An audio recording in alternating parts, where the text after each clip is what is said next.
Ken, at this morning's Dallas media session, Jim Nill, to nobody's surprise, referred to you as his mentor. As your team faces his team for a spot in the final, what are your thoughts about your relationship with Jim through the years? Well, we go back to 1975, and we played junior hockey together in Medicine Tigers. I actually talked yesterday to Bob Ridley, who was our bus driver. He called me, and on the radio, bus driver. I think he was with the Tigers for 50 years. And I said, "What did you think in 1975? You'd be driving around two general managers meeting in the Final Four, about 50 years later." But when I played Medicine, I was an overage. Jimmy was a 17-year-old. We played together 1 year, and then hired in 1992 when I became the assistant manager in Detroit. Needed someone to kind of replace me, and brought him in, and then I became manager, and he became assistant manager. And certainly a lot of the success that we had in Detroit, in my mind, I really attribute to Jimmy Nill. He ran the draft and responsible for the Zetterbergs and Datsyuks, him and his scouting staff. And obviously we go way back, and we're good friends. He's done an amazing job here with Dallas. It was tough to see him leave in 2013 or 14, so he's been here about 10 years. And he's built up a tremendous hockey team. They got great vets, great young kids. They've done a great job in the draft, and good goaltending. So we know we're in for a tremendous series. And I talked to Jimmy yesterday. Probably we won't talk the rest of the series. We'll talk. My brother scouts for Dallas as well. He's an amateur scout for the Dallas Stars, live in Vernon, BC. So looking forward to the next 2 weeks. Should be a great series, and obviously very grateful and thankful for everything that Jimmy Nill did for me and for us when we were together in Detroit. Second row on the right, Nick. Hey, Ken, that's basically my question. So just a couple little angles on that. Just how gratifying is it to see him do it on his own, right? Be a GM in his own right. And then two, Joe McDonnell came too. He had a big role in Detroit. What do you think of the job he's done in Dallas? Well, I'll get to that first. When we won Game 7 the other night in Vancouver, the next morning I woke up to a text from Ryan Martin, who's obviously the assistant general manager for the New York Rangers, just kind of wishing us, congratulating us both on getting this to the Western Conference Final. And, my assistant manager now obviously is assistant manager with the New York Rangers. So it's kind of strange, I guess, to see three of us in the Final Four. Joe McDonnell, Hawk and Anderson, Mark Leach were key people with Jimmy Nill. And when I became manager in 1997, they, from 97 to about 02, 03, and you were, I'm not sure if you were there, but certainly they found, late round Zetterbergs, Datsyuks, Fransons, Filppula's, Hoodlers, Cronwalls, Ericssons. I mean, they really found a lot of the players that led to our success from 2005 to 2015. So, like I said, Joe McDonnell, Jimmy, Mark Leach were scouts on our staff in Detroit. So, it's they want to win, and we want to win. So it's going to be a great week. But certainly, Jimmy and Mark Leach and Joe McDonnell, my brother Dennis, have done I think an amazing job at the draft table in building the team that they've got. Third row on the right, Ryan. Chris and Ken, you may want to answer this too. I was going to ask about Dylan Holloway. When you go back to the trade deadline, and you guys were envisioning after all your trades what your playoff lineup looked like, where did Dylan Holloway factor in at that time? Because I know he had just been sent down. And I guess what I'm getting at is, did he kind of just pile drive his way into this lineup through performance? He definitely moved up with the way he played. I can't say that we envisioned him being on our second line, playing key minutes like he is. We obviously thought very highly of him, knew that he was only going to get better from what we saw early at the trade deadline, and where he was going to fit in the lineup, whether that was, fourth line, kind of energy, physicality, bringing that kind of element to our team. We pushed up. We had some injuries, played some key minutes on our third line, and then we were like, oh, we got something here. He's playing really well. He's got a lot of confidence. And then, he's just continued to earn ultimately my trust. And, he's moved up to that second line, and, I think he's bringing a lot. Right, I think your first game, you think you got hurt, right? He did, yeah. Yeah. I was against New York, So played I guess, yeah. 4 minutes. I didn't see him very much, and He was out for a month or 6 weeks, and then he came back, and Kris and I talked, and thought he needed some time in the American League, and then I really think the last stint there, I think he played 18 games, he had 10 goals, moved to left wing, and I think he really got his confidence, and then when he came back, he's really taken full advantage of the opportunity.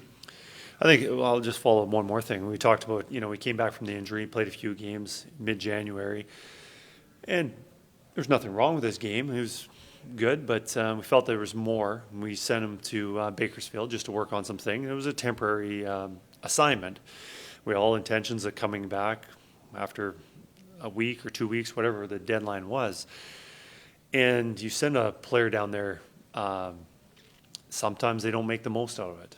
And Dylan was open-minded. We wanted him to work on some things, spend some time playing center. And, going down there, I think they did a really good job with him. He worked really hard, had a good open mind, got some confidence, scored some goals, was used in the penalty kill, power play, regular 5-on-5. And, that time down there was beneficial for him and definitely beneficial for our team. And now it's paying off. Front right, Derek. Kenny, I just want to ask you about the growth of this leadership group here, Connor and Leon. They've been through a lot of disappointment, but from the bubble to getting knocked out in the first round by Winnipeg. How have you seen Connor and Leon and Darnell and that core group really grow to a point where now they're in their prime and they expect to be winning now because of all those experiences? Well, tremendous growth, I would say. When I got here 2019, and some of you were in the room, I think I talked about the importance of being in lots of big games. The first year wanted to be in some big games in March, weren't sure if we could make the playoffs, but that's where I believe as a player, and now you get in the playoffs, the more experiences you got, it makes a difference. I think going into Game 6 at home against Vancouver the other day, we'd been in that situation 2 years ago, going into LA in Game 6, down 3-2 and had to win a big road game. This was flipped. We had to win a big home game, and then you go into Game 7, and you've been in it before 2 years earlier. So, number one, I would say they've been in lots of big games. We played lots of playoff games, and they've just. We expect lots of 22 and 23-year-olds in the National Hockey League in terms of what they can do on the ice and leadership, but ultimately you need to have some year, you need to be 25, 26, 27 years of age, and so I think that they've grown as players and tremendous growth as leaders, and certainly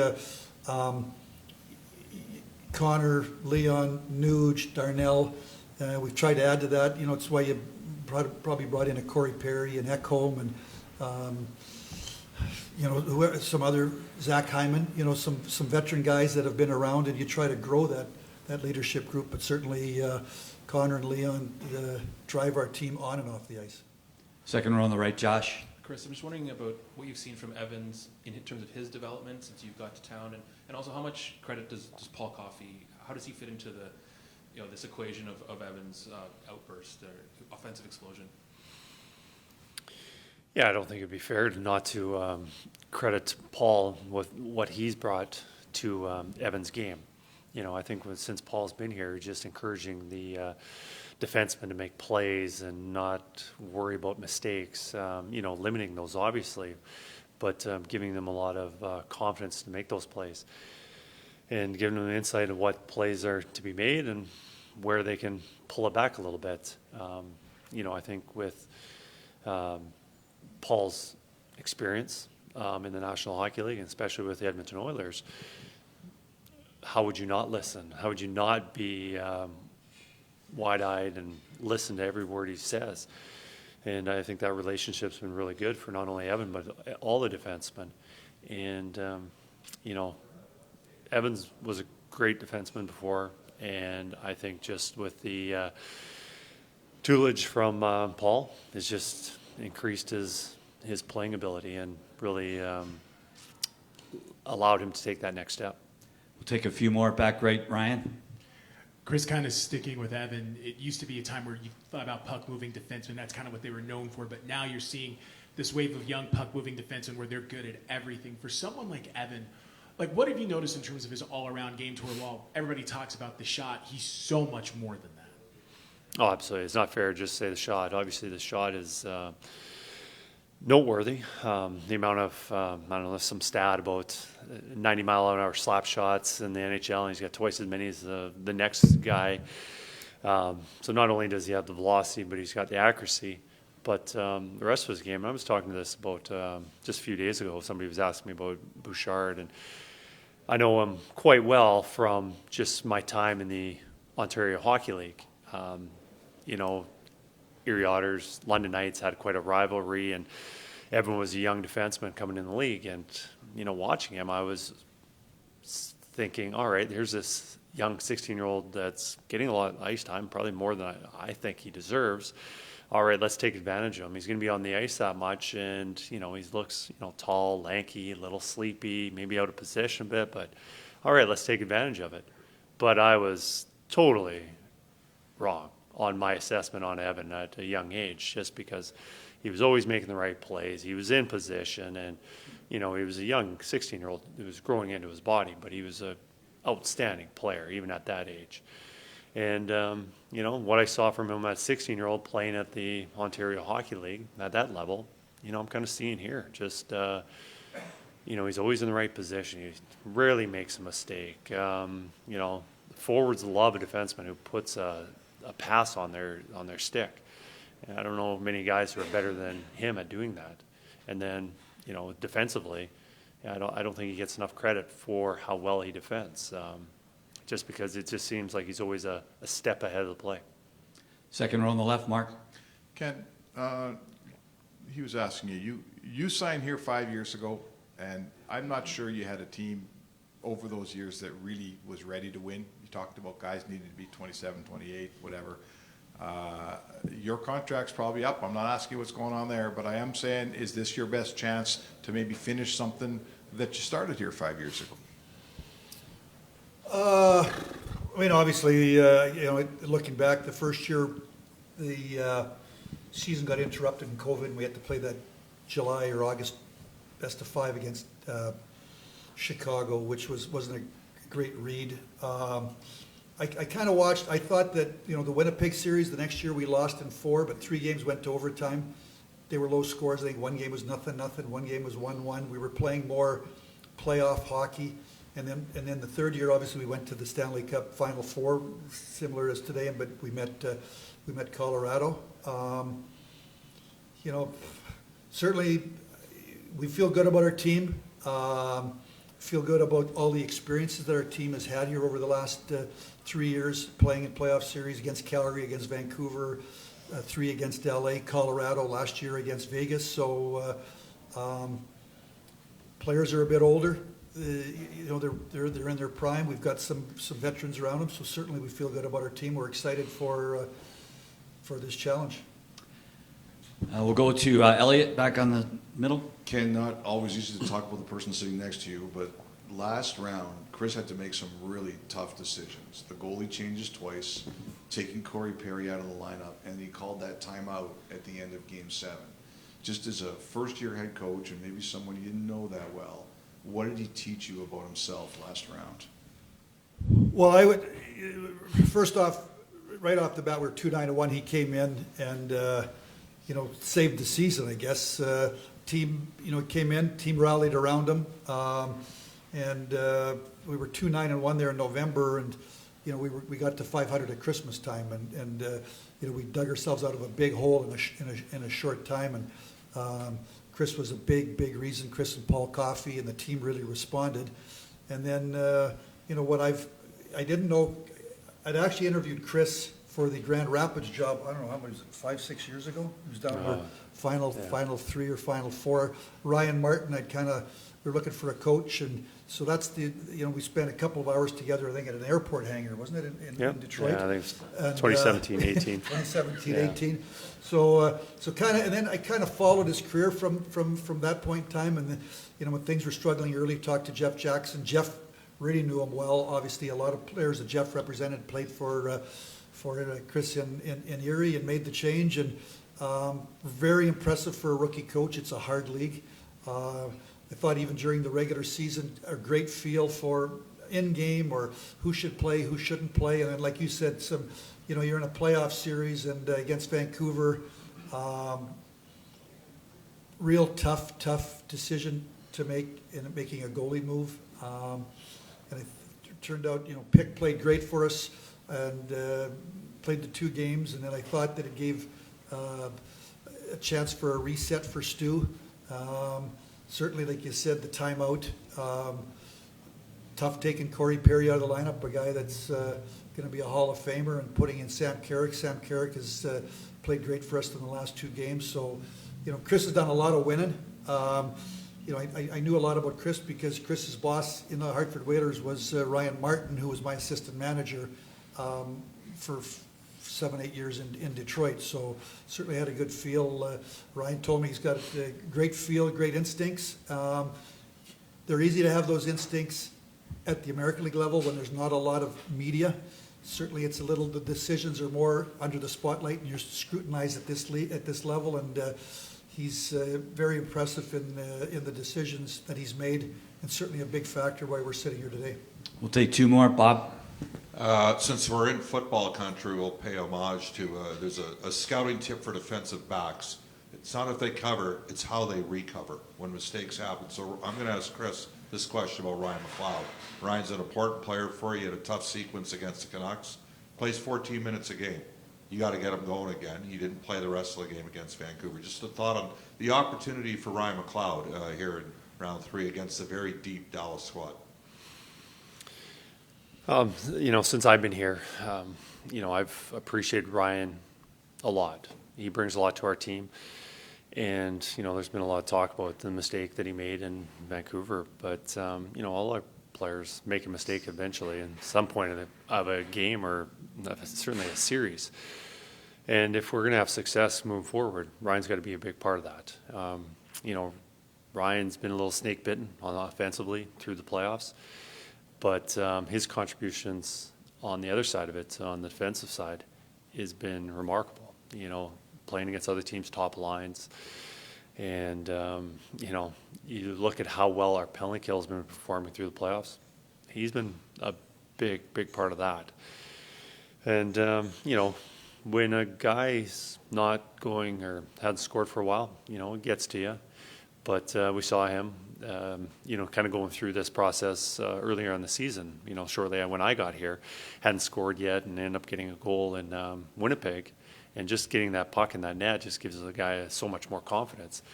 And, with Ryan, if able to get a break, get one in, then we're going to see him elevate, and he'll elevate his game and get so much more confidence. But, we would like him contributing a little more offensively.